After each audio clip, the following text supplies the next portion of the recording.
This is the neglected 78-foot luxury yacht that we bought to move on to and live the dream of traveling the world. For 1 year, we searched everywhere for a boat that was aluminum, a trawler, and within our budget. And this is what we found under a tarp in Alaska. She was wet, moldy, rotten, and literally attached to the seafloor with mussels. And little did we know that she was about to take over our lives. Hi, I'm Blaine. And I'm Janice, and we met on super yachts 25 years ago. I was the first mate, he was the engineer, we ended up on the same boat, we ended up in the same crew quarters, and well, things happen on the high seas. And we got married. And then after we got married, well, on super yachts, we decided we wanted to have a family and a dog. So we moved on to shore. 20 years later, here we are, after having our kids, our dogs, our houses, our jobs. It's time to get back on the water again. Janice and I were trying to figure out what kind of boat we wanted.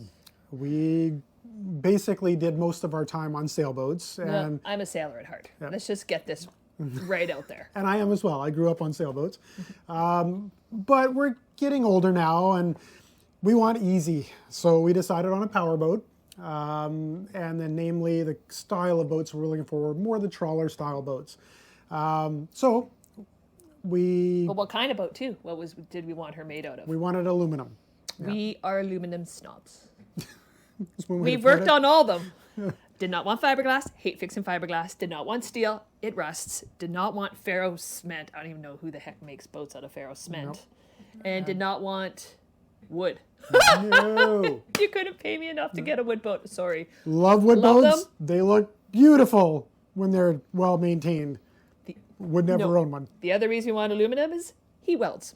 Yeah, that's right. So things crack, break, whatever, I can fix. So anyway, we decided we were looking for probably around a 58-foot boat. Good size for us, the two of us, our two kids. We were having a really hard time finding anything that kind of fit the bill. We found some that were around the right size, aluminum, but the cabin layouts were wrong. No, they're $1.5 million. And they were a lot of money. We had a budget. We did. And it was a very low budget. Yes. So while browsing through Yacht World one day, I came across Windbarker. Pretty sure it was named after a dog farting. Even had the icon on the bow, the picture of the ass end of a dog. Anyway. Love the look of the boat. It was a classic style. She was built in 1969. Mm-hmm. Just beautiful. Beautiful, beautiful lines. The pictures were gorgeous. It was aluminum, but it was 78 feet, which was a little bigger than we anticipated. Things big, but big. Big. Big. So it wasn't quite what we were looking for, but we loved the look of it. The price was good, which got us really wondering why the price was so good. So we decided we were going to go up to Wrangell and have a look. So we flew to Wrangell, Alaska. And let's just say when we walked down to the dock for the first time, we were a little bit surprised. Not as advertised. No. It was covered in a tarp in rainy Wrangell, Alaska. Wet, rainy, let's just say the environment is not conducive to boats. And it was covered, yeah. Especially not it did tarped not up boats. Look like the pictures on the listing. Basically the whole listing was a farce. Yeah. And that's when it's like, what the heck are we getting ourselves into? So first we talked to the broker, their selling broker, and he says, yeah, I'm not going to be there. The keys are in the freezer on the back deck. Right on. Free for all. So we walk down, get on board, looking at all the paint falling off, looking at what's going on here, ducking under this tarp, seeing this old, horrible fighting chair right in the middle of the aft deck. I forgot the fighting chair. The fighting chair. We get on board, we look in this freezer that's on the aft deck, resting. It's Wrangell, Alaska. It's literally just sitting on the aft deck. It's not in anything. It's just sitting there. Big chest freezer. We open it up, keys are there.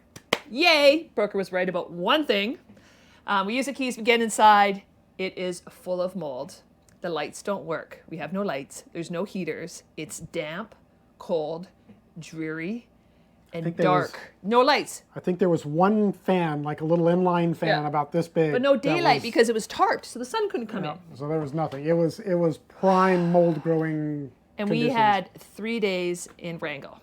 So we spent the next 2 days inventorying the whole boat, going through everything, Front to taking back, pictures, top to bottom. seeing what we could find, and checking out the actual condition of this boat. See, remember we had worked on yachts, so we kind of knew what we were looking for.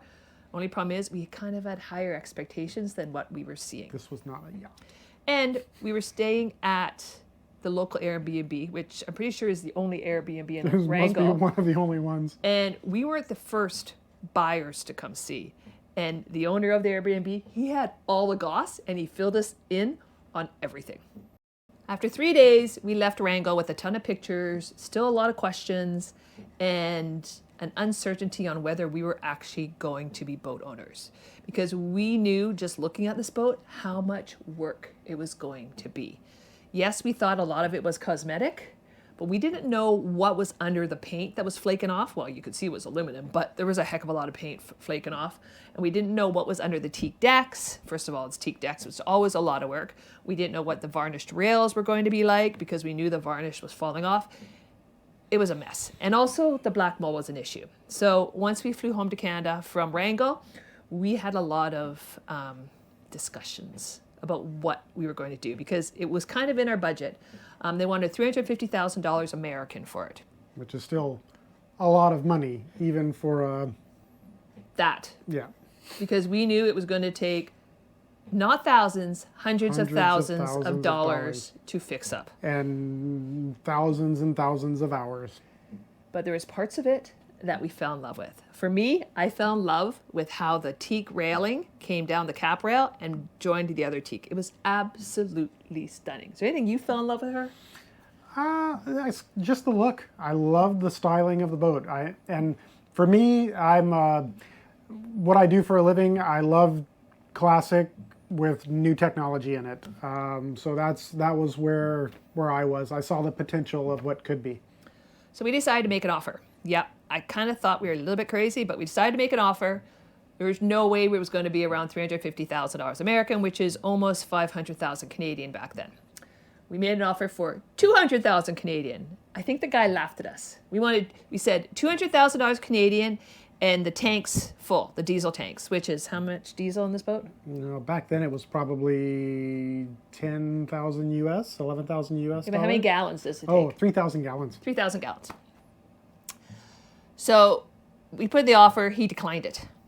And we said, well, we're going to walk away, right? Yes, we love it, but we knew from the Airbnb guy that he wasn't getting many offers on this boat. Oh, and not just from the Airbnb guy.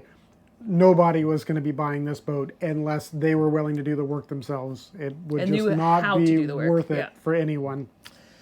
So after about 2 weeks, we get a phone call back from our broker, says he's accepting the offer, but he doesn't want to fill the tanks. We're like, okay. We knew that there was roughly, there wasn't very much in it. A couple hundred gallons? I think it might have been like one tank was full or something like that. So we said, that's fine, but we need the fuel polished because we knew that boat had been sitting up there for years and years and years. And if you know diesel, it goes bad. So we needed the fuel polished. He came back and suddenly we were about to own a boat, depending on the sea trial. At this point, it was time for a sea trial. Now, there was really no need for both of us to go back up for this, so I decided to go up by myself, and I ended up staying on the boat this time. It was, I think, a day or two before the sea trial when I arrived, so I had some time on my hands, and I get bored, especially when there's nothing else to do. There was no internet on the boat, so I decided to start testing systems and going through things. Freshwater did not work on the boat.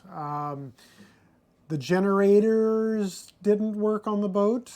Neither of them. One definitely not. I can't remember, I think maybe the engines wouldn't, there was no function on the engines. Some of the buttons on the dash didn't work. So, being how I am, I started fixing things. So, I got down there and I fixed the buttons where they were all working on the dash, and they're like latching buttons to turn on the nav lights and, you know, start the engines and whatnot. I tested the generator starting and got the generators starting, but it was just a startup. I didn't let them run. Things like that, just testing everything that I could beforehand. Day that comes to the sea trial, the mechanic comes on board, and I guess this is the guy that had done all the stuff to kind of get the boat unmothballed.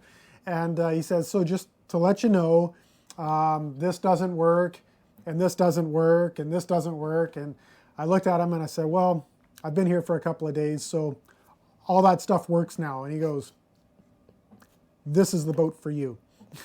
So we ended up having to excavate the boat from the bottom. Like we were saying earlier, there were massive amounts of mussels in there. The tarp lines, or the heat shrink lines that went underneath the boat, were completely attached to the bottom of the boat. You could not pull them free. So as it was, we ended up taking the boat out for a sea trial. Well, didn't you get her cleaned first? You hauled first, right? No, we You sea trial with the bottom like that? Yeah, we pushed it first before the sea trial. I didn't even know that. So engines ran fine. There were no major issues. A little bit of heat in one engine, more than what it should have been. What type of engines are there? Detroit 12V71 diesels, so old two-stroke design. Screaming Jimmies. Yep, designed in World War II. Yeah, old school. So they ran fine, at least well enough anyway.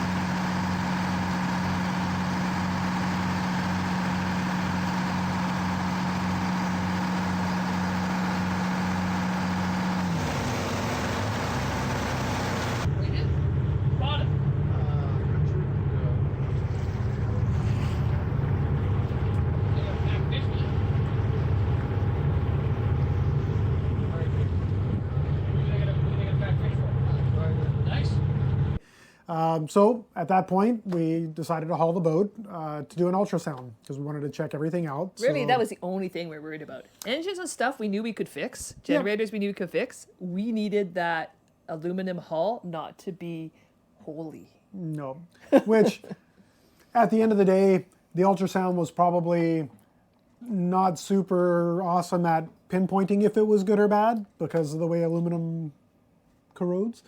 But anyhow, we did it at the time. They cleaned all the mussels off the bottom and everything checked out. There were no issues with the ultrasound. Everything appeared to be on the up and up with everything else. So it's time for me to head back home again. So after a very successful sea trial, at least successful for us. A successful enough sea trial. Good enough for us, let's just say that. We never even had a mechanic on board. Blaine did the mechanical survey. As long as the bones are there, that's all we Exactly. need. We took the conditions off the offer, and now we owned a boat. But it was November 2019. And if you remember back to November 2019, it was our first time seeing masks worn in the Seattle airport. Things were happening. It was not good. Also, we had left the boat up there, and the owner, as soon as we took the conditions off, the owner contacted the port and said, I don't own the boat anymore. And the port of Wrangell turned off the power, which No. meant We have a boat that's been sitting up there for 8 years in unknown condition, which I knew there was water in the bilge, with no power to keep the batteries charged.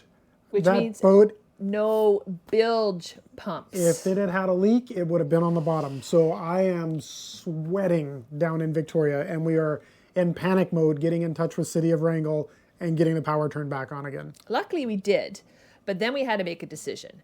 And we decided that we were going to bring the boat down in the summer. Okay, that was the decision, to bring the boat down, Alaska summer, come down, do a cruise, perfect. We started watching the news, and COVID started hitting more, things started being locked down, boat was in the States, we live in Canada. I was like, this isn't good. And it was mid-December. I remember this December 15th, 16th. And I look at Blaine and says, we need to go get the boat. Yep. Right? If we don't get it now, there's no telling when we'll be able to. So we decided to fly out December 26th. We flew up to Wrangell. We stay on the boat. Luckily, I met the bartender up there and I phoned her ahead of time and she was looking for some extra cash. So I got her to go on board and at least clean a lot of the walls with vinegar and water. So most of the mold was gone, some of it. She did a very good job and she was absolutely lovely. But anyways, we fly up to Wrangell. We get on board. 3 days we said we're going to give ourselves. 3 days to get this unknown boat to us ready to leave to sail it. On like a 650 nautical mile trip through... To Victoria, British Columbia. Yep. In the wintertime. In the wintertime in Alaska. So we left after 3 days. It was seriously the most beautiful trip we have ever done. And we have cruised Alaska before. Absolutely stunning. We only had one issue, which we'll talk about in future videos. Two issues. Which you'll get. But we're going to leave this video with showing you how beautiful this trip's done.